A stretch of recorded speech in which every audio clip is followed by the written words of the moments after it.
আসসালামু আলাইকুম প্রিয় দর্শক, অন্নমঞ্চের আলাপ চাইতে আপনাদের সকলকে আমন্ত্রণ জানাই।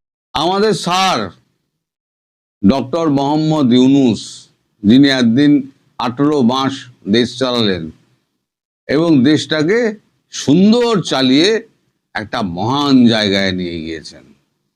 সেখানে প্রচুর লোকের প্রচুর অবদান রয়েছে। ডাস্টবিন শফিকের অবদান রয়েছে, আমাদের প্রফেসর আসিফ নজরুল তার অবদান রয়েছে, রেজওয়ানা ম্যাডামের তো প্রচুর অবদান। পরিবেশ নিয়ে তিনি যা কাণ্ড কারখানা করে ফেলেছেন, এখন তার নিজের পরিবেশ এখন ঠিক থাকলে হয়। যা অবস্থা দাঁড়িয়েছে, তার এখন নিজের পরিবেশ হয়তো ঠিক থাকবে না।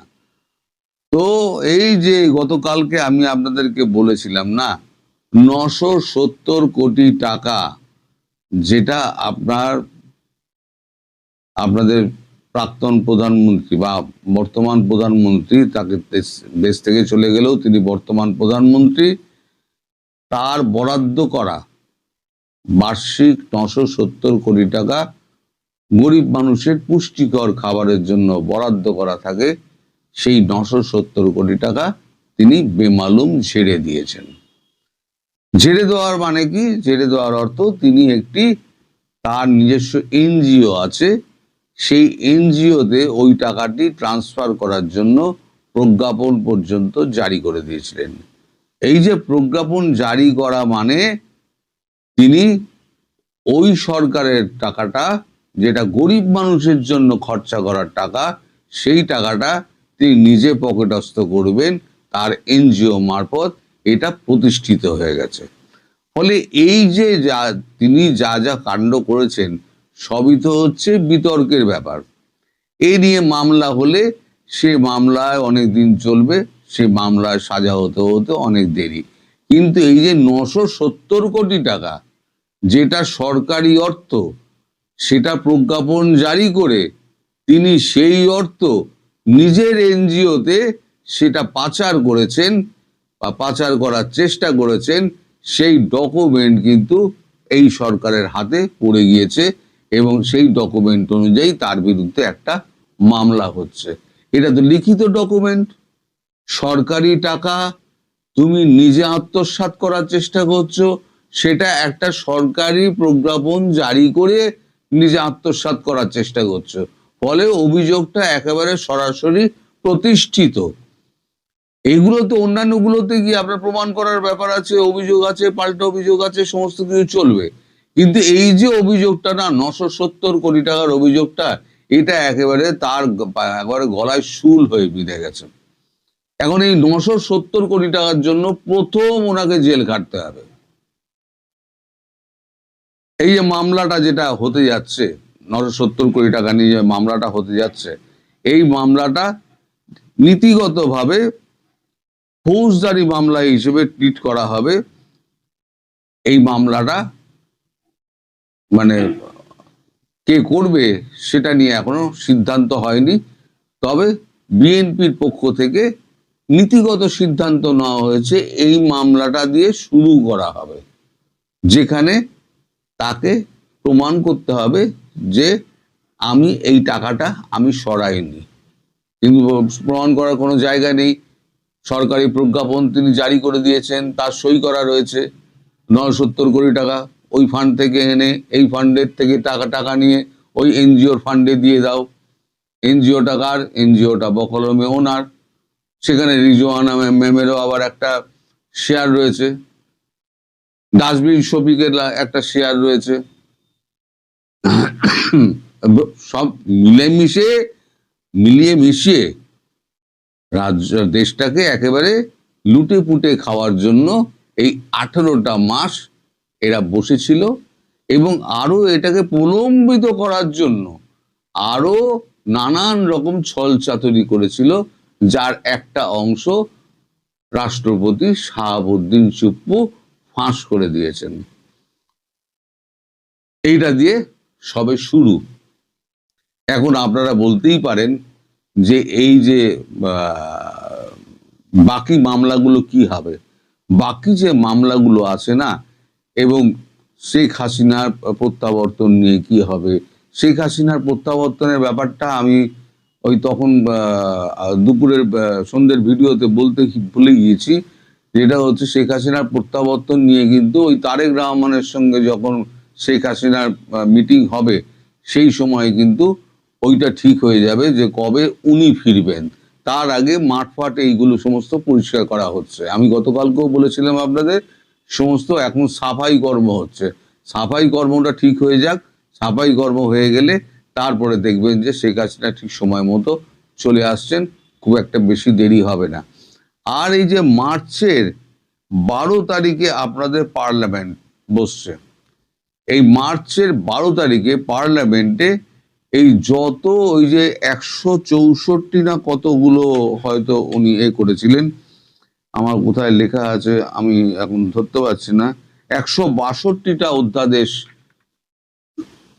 ইউনূস সরকার জারি করেছিল। আমার হিসেবে আমি যা পেয়েছি 162, অনেক অনেক ফিগার বলছে, আমি যা পেয়েছি সেটা আমি বললাম। সত্যি হতে পারে, মিথ্যেও হতে পারে, গোলমাল থাকতে পারে ফিগারে, কারণ আমি এক দেশে থাকি, হয়েছে ঘটনা আর এক দেশে। আমার কাছে তো অনেক হাত ঘুরে আমার কাছে খবর আসছে, ফলে খবরের একটু এদিক ওদিক হতেই পারে। এই যে মার্চ মাসের 12 তারিখে যে আপনার এটা বসছে, পার্লামেন্ট বসছে, প্রথম পার্লামেন্টে আপনার এই যে অধ্যাদেশগুলো আছে সেই অধ্যাদেশগুলো নিয়ে আলোচনা হবে। এই আলোচনার 2-1টা অধ্যাদেশ হয়তো নেওয়া হতে পারে, নাহলে পুরো জিনিসটাই তো অবৈধ হয়ে যাবে। যদি অধ্যাদেশটাই বাতিল হয়ে যায় তাহলে তো সরকারটাই নির্বাচনটাই বাতিল হয়ে যাবে, সমস্ত কিছু বাতিল হয়ে যাবে। ফলে 2-4টে নিরামিষ অধ্যাদেশ হয়তো আলোচনা হতে পারে এবং গৃহীত হতে পারে। এবার গৃহীত হওয়ার পর সেটা বাস্তবায়ন হবে কি হবে না, দিনের আলোর মুখ দেখবে কি দেখবে না, সেটা পরের ব্যাপার।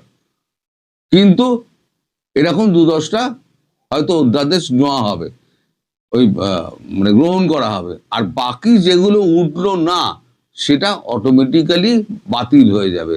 তার মধ্যে যেমন শেখ হাসিনার ফাঁসির আদেশ, শেখ হাসিনার বিচার, অমুকের বিরুদ্ধে মামলা, তমুককে এটা পাইয়ে দেওয়া যায়, যত কিছু আছে সব ওইগুলো বাতিলের পর্যায়ে যখন পড়ে যাবে তখন গিয়ে আসল খেলা শুরু হবে।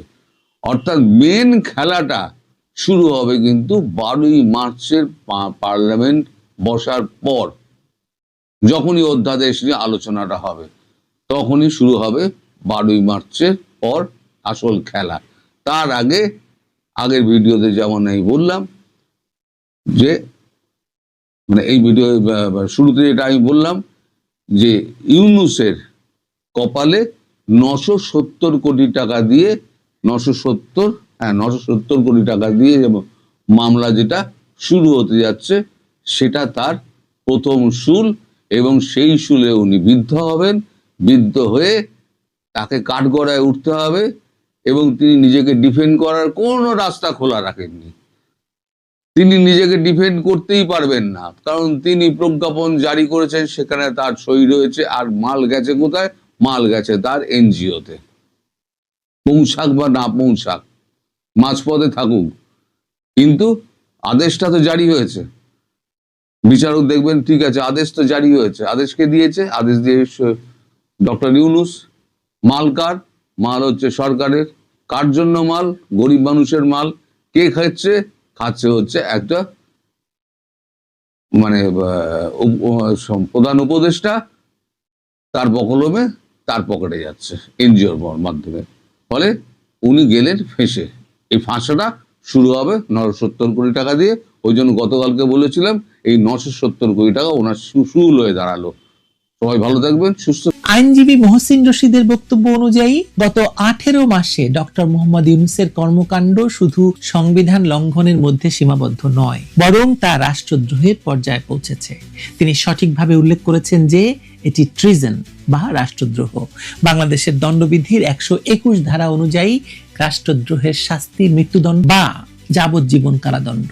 এখন প্রশ্ন হচ্ছে ইউনূসের বিচার কবে হবে? যদিও শোনা যাচ্ছে যে তারেক রহমান তাকে রাষ্ট্রপতি নিয়োগ করতে পারেন, কিন্তু জনগণের চাপ এবং আইনি প্রক্রিয়ার কারণে এই মামলা এড়ানো সম্ভব নয়।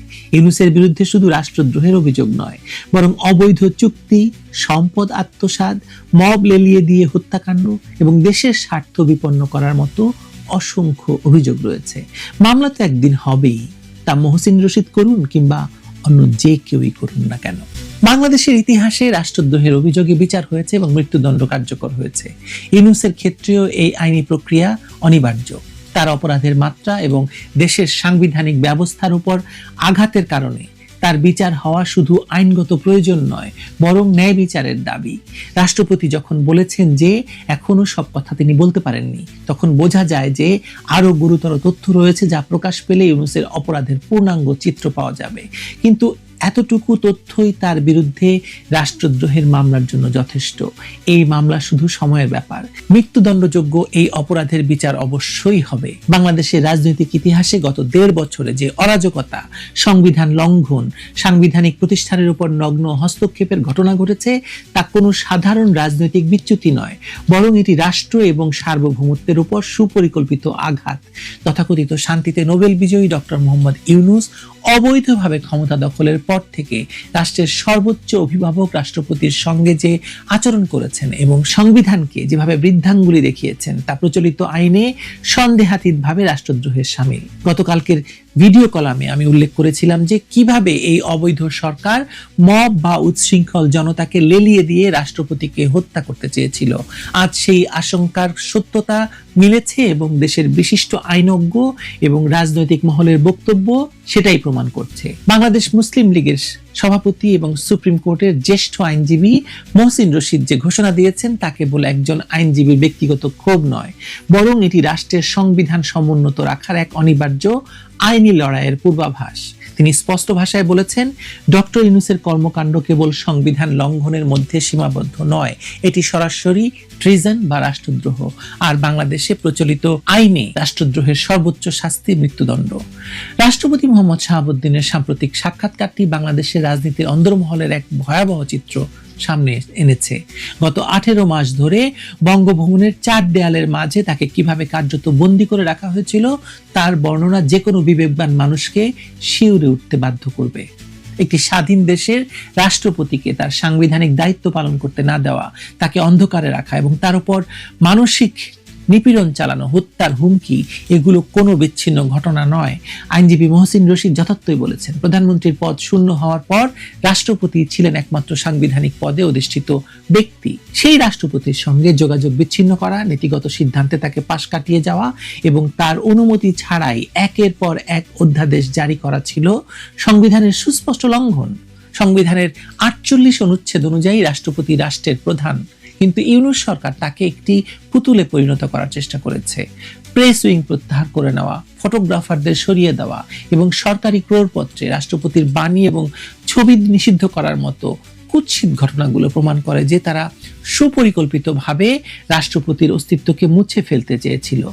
এটি কেবল একজন ব্যক্তিকে অপমান নয়, বরং রাষ্ট্রের প্রধানকে অথবা প্রতীককে ধূলিসাৎ করার নামান্তর। সবচেয়ে গুরুতর যে অভিযোগটি সামনে এসেছে তা হলো বঙ্গভবন ঘেরাও করে রাষ্ট্রপতিকে অপসারণ, এমনকি প্রাণনাশেরও চেষ্টা। 2024 সালের 22 অক্টোবরের সেই বিভীষিকাময় রাতে মব তৈরি করে বঙ্গভবনে হামলা চালানোর যে নাটক সাজানো হয়েছিল তা রাষ্ট্রদ্রোহের এক জীবন্ত দলিল। রাষ্ট্রপতি খুব চমৎকার বর্ণনা দিয়েছেন সাক্ষাৎকারে, গতকালকার ভিডিওতে তা আমি বলেছি। এই পুরো প্রক্রিয়ার নেপথ্যে ছিল ইউনূস সরকারের প্রত্যক্ষ পরোক্ষ মদত, ইউনূসের প্রেস উইং এর কাজ এবং ইউনূসের যারা উপদেষ্টা ছিল তাদের সকলে এর মধ্যে অংশ নিয়েছিল। যেমন প্রথম আলো, ডেইলি স্টার আগুন লাগার সময় তারা কোনো ব্যবস্থা নেয়নি, এই সময়েও যখন বঙ্গভবন আক্রান্ত হয়েছিল তখনও তারা এই মবকে উস্কে দিয়েছিল বঙ্গভবন দখল করার জন্য, রাষ্ট্রপতিকে সরিয়ে দেওয়ার জন্য।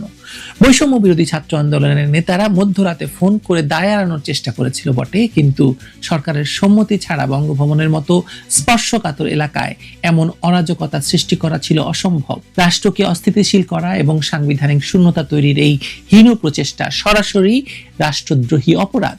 সংবিধানের 7 ক অনুচ্ছেদ অনুযায়ী কেউ যদি সংবিধান রহিত বা স্থগিত করার ষড়যন্ত্র করে তবে তার শাস্তি মৃত্যুদণ্ড। ইউনূস সরকার একজন সাবেক প্রধান বিচারপতিকে অসাংবিধানিক উপায়ে রাষ্ট্রপতির পদে বসানোর যে প্রস্তাব দিয়েছিল তা এই ষড়যন্ত্রেরই অংশ। ডক্টর মোহাম্মদ ইউনূসের বিরুদ্ধে রাষ্ট্রদ্রোহের মামলা হওয়া এখন সময়ের ব্যাপার মাত্র। আইনজীবী মহসিন রশিদ ইতিমধ্যে সংবিধানের 106 অনুচ্ছেদ চ্যালেঞ্জ করে আদালতে গিয়েছিলেন এবং নিজে বাদী হয়ে মামলা করার ঘোষণা দিয়েছেন। এবার তার বক্তব্য অত্যন্ত পরিষ্কার।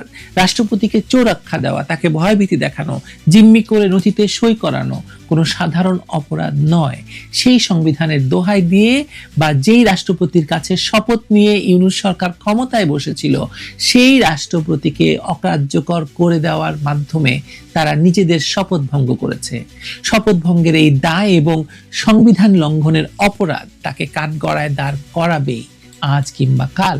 যদিও বর্তমানে ক্ষমতার পালাবদল ঘটেছে এবং বিএনপির চেয়ারম্যান তারেক রহমানের নেতৃত্বে একটি নতুন সরকার গঠিত হয়েছে, তবুও ইউনূসের বিচার প্রক্রিয়া থেমে থাকার কোনো সুযোগ নেই। আমার তো এমনও মনে হচ্ছে যে এটি তারেক রহমান খুব কৌশলে করালেন যাতে তাকে রাষ্ট্রপতি না বানাতে হয়। কারণ এমন শোনা যাচ্ছে যে ইউনূসকে রাষ্ট্রপতি করার দাসখত লিখে দিয়ে তারেক রহমান ক্ষমতায় বসেছেন। হতে পারে না? শোনা যাচ্ছে তারেক রহমান হয়তো রাজনৈতিক কৌশল হিসেবে ইউনূসকে পরবর্তী রাষ্ট্রপতি করার চিন্তা করতে পারেন, কিন্তু সেটি হলেও আইনের হাত থেকে রেহাই পাওয়ার সুযোগ আসলে ক্ষীণ। কারণ রাষ্ট্রদ্রোহ এমন একটি অপরাধ যা কখনো তামাদি হয় না। ইউনূসের অপরাধের ফিরিস্তি কেবল সাংবিধানিক লঙ্ঘনে সীমাবদ্ধ নয়। বিদেশি শক্তির ক্রীড়নক হিসাবে তিনি বাংলাদেশের স্বার্থবিরোধী যেসব পদক্ষেপ নিয়েছেন, চুক্তি করেছেন, তাও তদন্তের দাবি রাখে। তার শাসনামলে 14-15 বার বিদেশ সফর করলেও তিনি একবারও রাষ্ট্রপতিকে অবহিত করার প্রয়োজন মনে করেননি, যা রুলস অব বিজনেস এবং সাংবিধানিক শিষ্টাচারের চরম লঙ্ঘন। তাছাড়া তার বিরুদ্ধে আগে থেকেই অর্থ পাচার, দুর্নীতির একাধিক মামলা চলমান ছিল।